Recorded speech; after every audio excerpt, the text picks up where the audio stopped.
अस्सलाम वालेकुम ख़वातीन और हज़रात, मेरा नाम है हारिस हनीफ़ और मैं आया हूँ TRW दी रेप्टाइल्स वर्ल्ड से। और बहुत दिनों बाद एक वीडियो बनाने जा रहा हूँ। काफ़ी टाइम हो गया था, टाइम नहीं मिल पा रहा था, जिसकी वजह से वीडियो नहीं आ पा रही थी, बट वापस आ गए। तो आज जो हम वीडियो बनाने वाले हैं वो बनाने वाले कुछ स्नैक्स पे, और उन स्नैक्स पे जो कि बहुत ज़्यादा ख़तरनाक हैं और जिनके काटने से पाकिस्तान के अंदर, स्पेशली सिंध के अंदर, मौतें हुई हैं। तो वो मौतें क्यों हुई हैं और वो कौन से स्नैक हैं, तो वीडियो की तरफ चलते हैं और चल के आपको दिखाते हैं।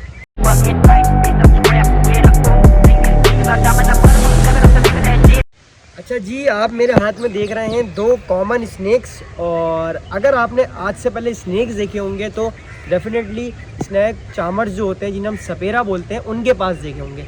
बट पाकिस्तान के अंदर ऑफिशियली जो सपेरे हैं वो सिर्फ हम हैं जो इन स्नैक्स को दिखाते हैं और इन स्नैक्स की अवेयरनेस देते हैं। तो सबसे पहले अगर आप मेरे हाथ में ये देखें, इसका नाम है smooth scale sand boa. Basically Boidae family से ये बिलोंग करते हैं, जिस फैमिली से एनाकोंडा बिलोंग करता है उसी फैमिली से ये बिलोंग करते हैं। और ये मिट्टी के अंदर रहते हैं, ठीक है। और ये जो आपको नज़र आ रहा है इसे कहते हैं स्मूथ स्केल सैंड बोआ। इसका फेस और इसकी टेल ऑलमोस्ट सेम होती है, ठीक है। तो हमें सपेरे जब ये दिखाते हैं तो सपेरे हमें क्या मिसगाइड करते हैं, सपेरे हमें ये मिसगाइड करते हैं कि ये दो मुंही सांप है, ठीक है। अगर हम विकिपीडिया वगैरह पे गूगल करें तो ये दो मुंही सांप ही आता है लिखा हुआ। तो वो हमें ये मिसगाइड करते हैं कि ये दो मुंही सांप है और ये 6 महीने एक मुंह से खाता है और 6 महीने एक मुंह से खाता है। इसका फेस और इसकी टेल ऑलमोस्ट सेम होती है, बट ऐसा नहीं होता, ना ही ऐसा हो सकता है। क्यों? क्योंकि कोई भी एनिमल होता है, ऐसा नहीं है कि उसका एक फेस इस तरफ हो दूसरा फेस इस तरफ हो, ऐसा बिल्कुल भी नहीं होता। ये मिट्टी के अंदर रहते हैं, इसलिए ये इस तरह के होते हैं। और ये मिट्टी के अंदर रह के अपने पूरी बॉडी को छुपा लेते हैं और टेल का लास्ट का ये पार्ट बाहर निकालते हैं, ताकि जो छोटे रोडेंट्स होते हैं और जो कीड़े मकोड़े होते हैं उनको लगे कि ये उनका खाना है, और ये दूसरी साइड से पकड़ के खुद उस रोडेंट को, उस कीड़े मकोड़े को खा जाता है, ठीक है। अब जो ये दूसरा वाला है इसका नाम है रफ स्केल सैंड बोआ, ठीक है।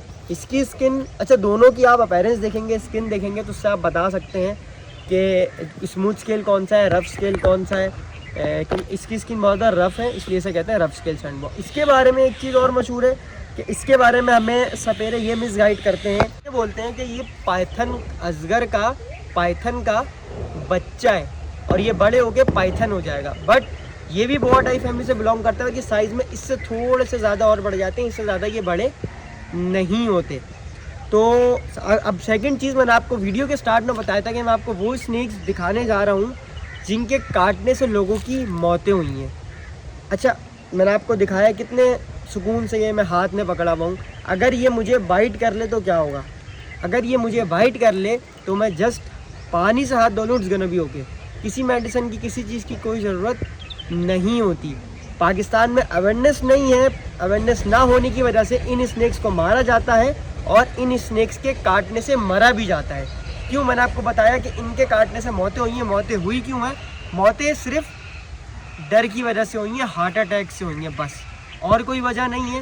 क्योंकि मैंने आपको बताया इनमें बिल्कुल भी वेनेमस नहीं होता, किसी किस्म का कोई बैक्टीरिया नहीं होता, कुछ नहीं होता, बट अवेयरनेस नहीं है। तो अगर पाकिस्तान के अंदर आपको सांप ने काटा है तो सांप के काटने से मरना वाजिब है, ऐसा ही होता है। लेकिन ऐसा नहीं होता और ना ही ऐसा होना चाहिए, क्योंकि स्नैक्स जितने भी हैं, आप लोगों को पता है, स्नैक्स जितने भी हमारी दुनिया में पाए जाते हैं जस्ट 4 to 5% स्नैक्स ऐसे होते हैं जिनके अंदर वैनम होता है, बाकी किसी स्नैक में वैनम नहीं होता। इसी तरीके से इन स्नैक्स में वैनम नहीं होता, ठीक है। अब एक बात और कि लोगों में एक नया कॉन्सेप्ट और आया है कि हम स्नैक्स एज अ पेट घर में रखें या अपने फार्म्स में रखें या इस तरह से कुछ, लेकिन स्नैक्स और जितने भी वाइल्ड एनिमल्स होते हैं ना, ये कभी भी एज अ पेट नहीं रखे जाते। तो अगर आपको कोई ये बात बोल रहा है कि आप मुझसे स्नैक्स परचेज़ कर लें, आप एज अ पेट रख सकते हैं, तो वो बहुत गलत कर रहा है नेचर के साथ भी और आपके साथ भी। तो अगर आप स्नैक्स एज अ पेट रखना चाहते हैं तो ये नहीं सोचें, क्योंकि स्नैक्स एज अ पेट नहीं होते। अभी आप देख रहे हैं मेरे हाथ में मुझे बाइट नहीं कर रहे, लेकिन किसी वक्त भी नहीं पता, ये किसी वक्त भी मुझे बाइट कर सकते हैं, बिकॉज हम इनकी आदत बदल सकते हैं, इनकी फितरत नहीं बदल सकते। तो स्नैक्स आपको कभी भी कहीं भी नज़र आए, आपने एक तो उसे मारना नहीं है, ठीक है, जो हमारा साइन है, बट आपने एज अ पेट भी इनको घर में नहीं रखना और इनको बचाना है, ठीक है। इनको बचाना कैसे है? कि हमारी जो टीम है TRW दी रेप्टाइल्स वर्ल्ड, हम फ्री ऑफ कॉस्ट पूरे पाकिस्तान में रेस्क्यू करते हैं। अगर इस तरह के स्नेक्स या किसी तरह के भी स्नेक्स आपको नज़र आएँ तो आपने उसे मारना नहीं है, आप हमें जस्ट एक कॉल करें, हम फ्री ऑफ कॉस्ट आके आपके घर से या आपके एरिया से जहाँ भी स्नेक मौजूद है वो आकर ले जाएंगे। आज की जो वीडियो थी वो जस्ट इतनी ही थी और एक मैसेज था आप लोगों को कि इस तरह के जब आपको स्नेक्स नज़र आए तो आपने उन्हें मारना नहीं है, और थोड़ी सी इन्फॉर्मेशन थी। प्लस जो आजकल का एक नया ट्रेंड बन गया है कि लोग एज अ पेट घर में स्नेक्स रखना चाहते हैं या सोचते हैं, तो आप लोग ये स्नेक्स या कोई से भी स्नेक्स घर में एज अ पेट नहीं रख सकते हैं। इस चीज़ को, इस बारे में ना सोचें तो बेटर है। तो अब आप लोग ये बताएं कि आपको आज की वीडियो कैसी लगी, हमें कमेंट सेक्शन में लाजमी बताएं। सब्सक्राइब अगर नहीं किया हो तो सब्सक्राइब चैनल फ़ौरन कर लें। अबाउट एनिमल्स कोई भी काम हो हमारे पेज पे, इंस्टाग्राम, फेसबुक, यूट्यूब, हर जगह हमारा पेज मौजूद है TRW दी रेप्टाइल्स वर्ल्ड। आप हमें मैसेज या कॉल करके हमसे पूछ सकते हैं अबाउट एनिमल्स कोई भी काम हो। आज की वीडियो कैसी लगी हमें ज़रूर बताइएगा। जब मिलते हैं नेक्स्ट वीडियो में, अपना ख्याल रखें, अपने एनिमल्स का ख्याल रखें। अल्लाह हाफिज़।